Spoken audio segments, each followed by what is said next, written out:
बिस्मिल्लाहिर्रहमानिर्रहीम।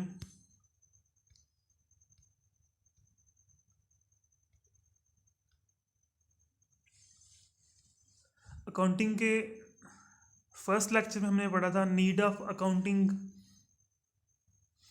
What is accounting और branches of accounting. और आज सेकंड लेक्चर है, इसका टॉपिक है basic accounting terms and concepts. सबसे पहले जो टर्म इसमें यूज़ होगी वो है बिजनेस। बिजनेस की डेफिनेशन है any legal activity which is done for earning profit is called business. कि कोई भी ऐसी कानूनी सरगर्मी जो हम नफ़ा कमाने के लिए करते हैं उसको बिजनेस कहते हैं, उसको कारोबार कहते हैं। कोई भी हमारा ऐसा जायज़ काम जो हम नफ़ा कमाने के लिए करते हैं उसको कारोबार कहते हैं, उसको बिजनेस कहते हैं। नेक्स्ट इसमें टाइप्स ऑफ बिजनेस। कारोबार कितनी किस्म का होता है? सबसे पहले service business, second merchandise business, third manufacturing business. सबसे पहले हम देखते हैं service business. A service business is a business that generate income by providing service instead of selling physical products. Service business एक ऐसा बिजनेस है, एक ऐसा कारोबार है जिसमें हम कोई खिदमात फ्राहम करके इनकम हासिल करते हैं। कि प्रोडक्ट को सेल किए बगैर, कि ऐसी चीज़ें जिनका कोई जिस्मानी वजूद हो उनको सेल किए बगैर हम खिदमात फ्राहम करके जो इनकम हासिल करते हैं उसको कहते हैं service business. For example service of doctor, teacher और लॉयर एट्सट्रा। कि इन लोगों की जो खिदमात होती हैं, जैसे डॉक्टर की खिदमात है या टीचर की खिदमात होती हैं या वकील की जो खिदमात होती हैं, इनका जो मुआवजा इनको मिलता है वो सर्विस बिजनेस में आता है। कि इसमें किसी तरह की कोई चीज़ सेल नहीं की जाती। नेक्स्ट है मर्चेंडाइज बिजनेस। इसकी डेफिनेशन है it is a company that purchase products from another business and resell the products to its customers। कि ये ऐसी कंपनी है जो किसी दूसरी कंपनी से प्रोडक्ट्स को खरीदती है और आगे ये अपने कस्टमर्स को बेच देती है, उनको सेल कर देती है। कि इस कंपनी में ये होता है कि ये किसी कंपनी से बनी बनाई चीज़ खरीद के आगे उनको अपने कस्टमर को सेल कर देती है। वो इस तरह की कंपनीज जो है ना वो मर्चेंडाइज बिजनेस में आती हैं। फॉर एग्जाम्पल ग्रॉसरी स्टोर्स और ऑटोमोबाइल्स डीलर एट्सट्रा। कि जितने भी स्टोर्स वगैरह होते हैं, डिपार्टमेंटल स्टोर या करियाना स्टोर वगैरह, ये चीज़ें खरीद कर आगे कस्टमर्स को सेल करते हैं। तो ये सारे बिजनेस मर्चेंडाइज बिजनेस में आते हैं। और थर्ड टाइप थी manufacturing business. A manufacturing business is a business that purchase a raw material or component part to manufacture a finished product। Manufacturing business एक ऐसा बिजनेस है जो खाम माल खरीदता है, रॉ मटेरियल खरीदता है और component parts to manufacture a finish products, या कुछ पार्ट्स खरीदता है, कुछ चीज़ों के जो पार्ट्स होते हैं, जो अज्जा होते हैं, उनको खरीदता है और उनसे एक प्रोडक्ट बना के मार्केट में सेल करता है उसको। कि उसको फिनिश प्रोडक्ट में कन्वर्ट करता है रॉ मटेरियल को या उसके कंपोनेंट्स को, और फिर उसकी प्रोडक्ट को आगे वो मार्केट में सेल करने के लिए भेजते हैं। ऐसे कारोबार होते हैं manufacturing business. For example textile company और फ्लोर लिमिटेड कंपनी एट्सट्रा। कि ये वो कंपनीज है जो रॉ मटेरियल परचेज करती हैं और आगे उनको फिनिश गुड्स में बदल के मार्केट में भेज देती हैं।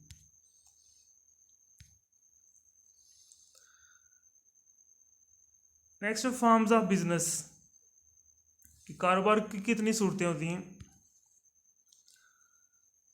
फर्स्ट होती है sole proprietorship, second partnership, third joint stock company.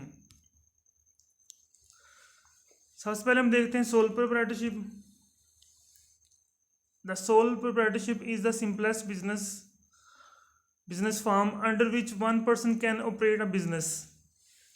कि सोल प्रोप्राइटरशिप वाहद मलकीती कारोबार, एक कारोबार की एक सादा सी किस्म होती है जिसमें एक ही शख्स जो है वो कारोबार को चलाता है, वो ही उसको ऑपरेट करता है। एक शख्स कारोबार को मैनेज कर रहा होता है और वो ही उसके सारे डिसीजन करता है।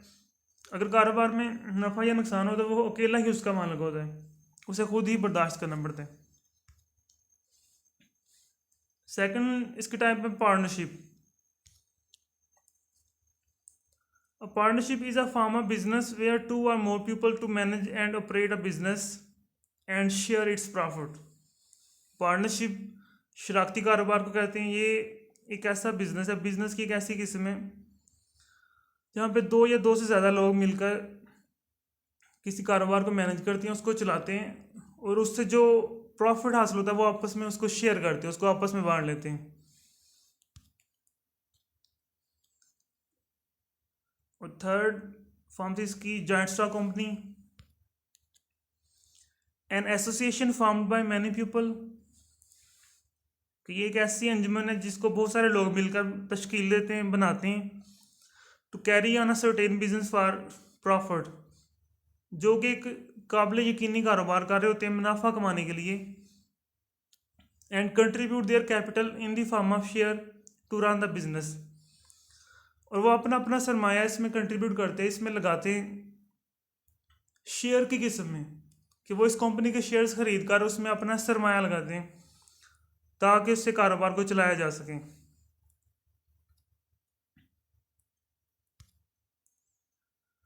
सेकंड टर्म थी बिजनेस के बाद बुक कीपिंग। बुक कीपिंग की डेफिनेशन है, it is an art of recording monetary transaction in the books of account in proper manner. कि ये एक ऐसा आर्ट है जिसमें हम मॉनेटरी ट्रांजैक्शन जो है ना वो रिकॉर्ड करते हैं, जो मालियाती ट्रांजैक्शन होती हैं जिनमें कैश का इस्तेमाल होता है। कि कैश में हम जितने भी लेन देन करते हैं उनको कहते हैं मॉनेटरी ट्रांजैक्शन। उनको ये अकाउंट्स की बुक में रिकॉर्ड करती है इन प्रॉपर मैनर, मुनासिब अंदाज में, कि जो ट्रांजैक्शन जिस डेट पे हो रही है उसी डेट की तरतीब से हम उसको अकाउंट्स की बुक्स में रिकॉर्ड करते हैं, और इस प्रोसेस को हम कहते हैं बुक कीपिंग। नेक्स्ट टर्म है डेटर्स और अकाउंट रिसीवेबल।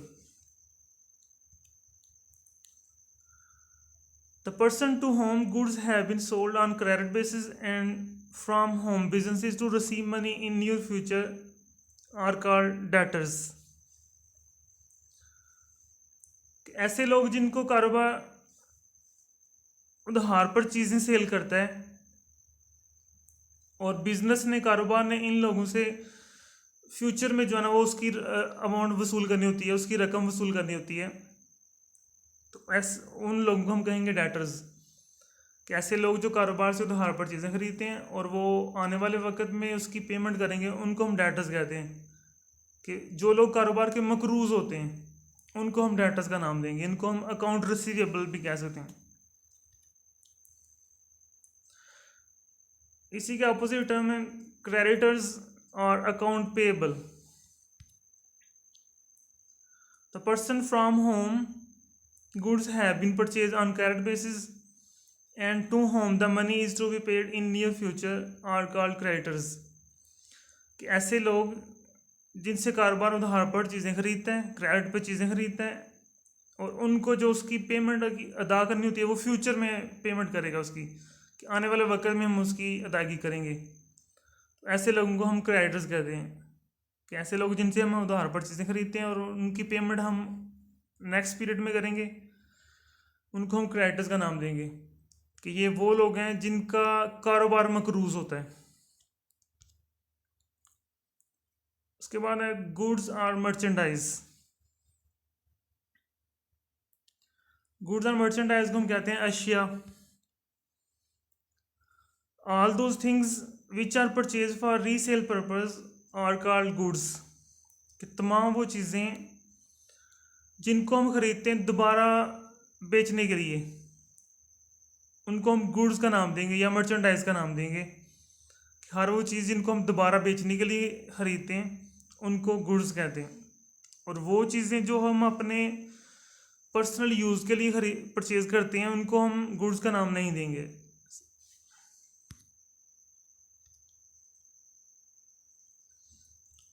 नेक्स्ट टर्म है स्टॉक। स्टॉक की डेफिनेशन है unsold goods in the business ready for sale are called stock.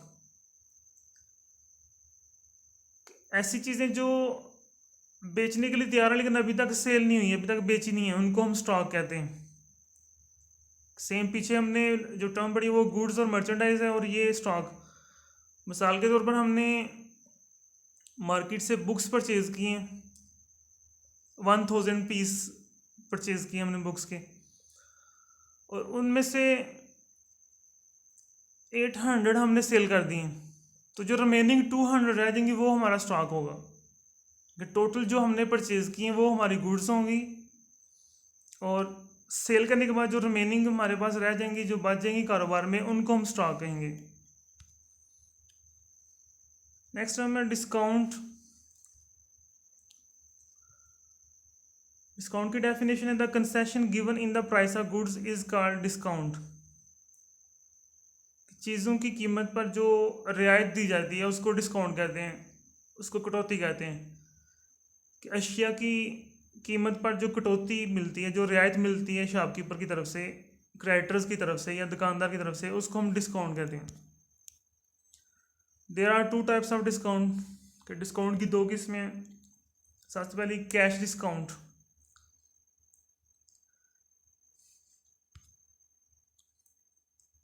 It is a concession given to buyer if the amount is paid before due date.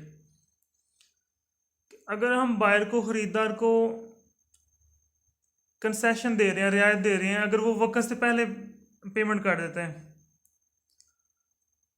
मिसाल के तौर पर एक शख्स ने चीज़ें खरीदी हैं उधार पर, और वो उसकी ड्यूरेशन पूरी होने से पहले उसकी पेमेंट कर देता है, वक्त से पहले उसके पैसे दे देता है, तो आगे शॉपकीपर की तरफ से जो हमें रियायत मिलेगी उस पर, उसको हम कैश डिस्काउंट का नाम देंगे।